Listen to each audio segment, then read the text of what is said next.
My foster dad gave me $1 on my 5th birthday. Years later, it radically changed my life when I was at my lowest.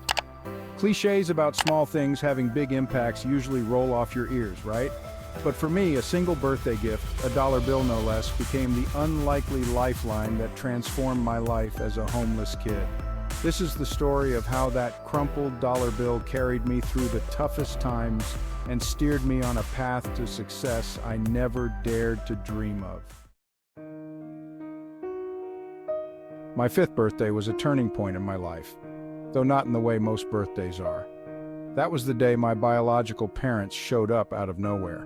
They wanted me back, and for reasons I couldn't understand, the authorities decided I should go with them. I remember the day I had to leave like it was yesterday. I was crying my heart out as I hugged Steve one last time. "Dad, I'll never be anything," I sobbed. "I'm just a loser." Steve hugged me tighter and whispered, "Happy birthday, Dylan. Here's something for you." He handed me a $1 bill and added, "There's a special message for you written on this bill. Never lose it."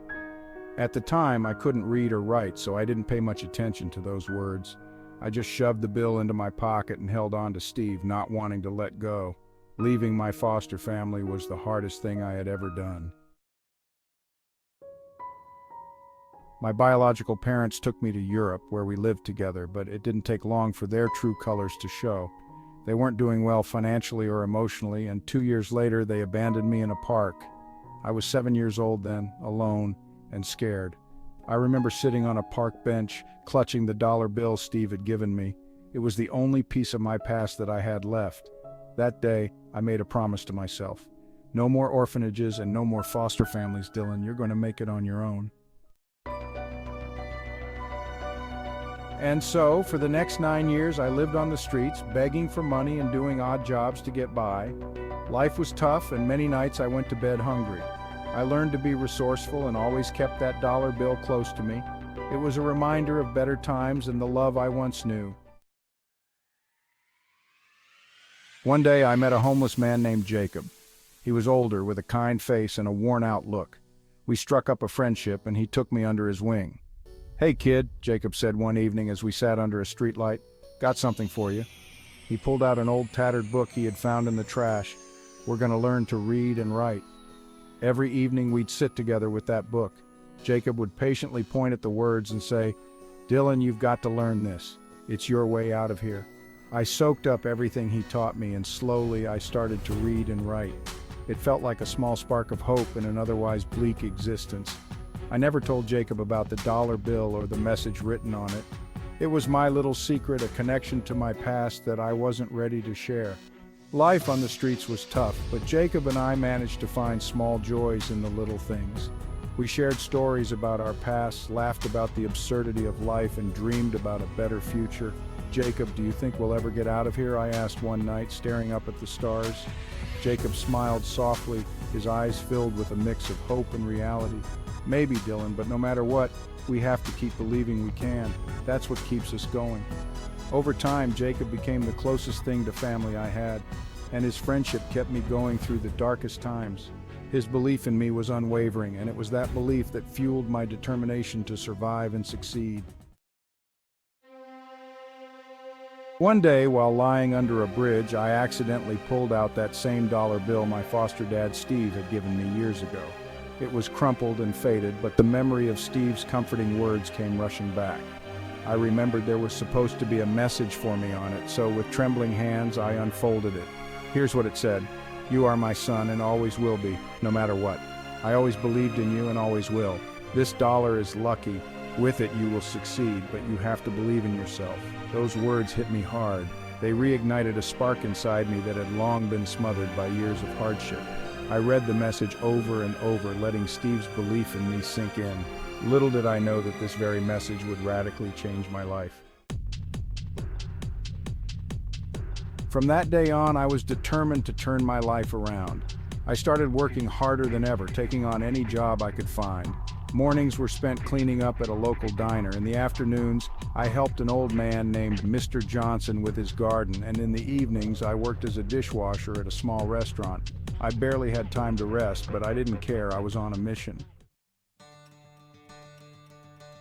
One day, while I was scrubbing dishes in the back of the restaurant, an elderly man walked in. He had a distinguished air about him, and everyone seemed to know and respect him. He watched me work for a while, then approached me. "You're quite the hard worker, aren't you?" he said, his eyes twinkling with curiosity. I wiped my hands on my apron and nodded. "I have to be. I don't have much of a choice." He smiled. "What's your name, son?" "Dylan, sir." "Well, Dylan, I'm Mr. Brown. I've been watching you for a few days now, and I'm impressed by your dedication. How would you like to work for me?" I was stunned. "Work for you? Doing what?" "I need a driver. Someone reliable and hardworking. You fit the bill. I'll help you get the necessary documents, a passport, and anything else you need." I couldn't believe my ears. "Why me?" Mr. Brown chuckled. "Because you remind me of myself when I was your age. Determined, hardworking, and willing to do whatever it takes. So, what do you say?"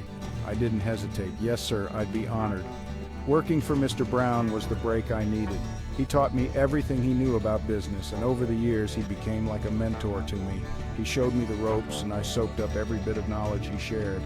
After a few years, he trusted me enough to appoint me as the manager of his company's branch in the USA. When I flew to the USA, the first thing I did was visit my foster parents' house.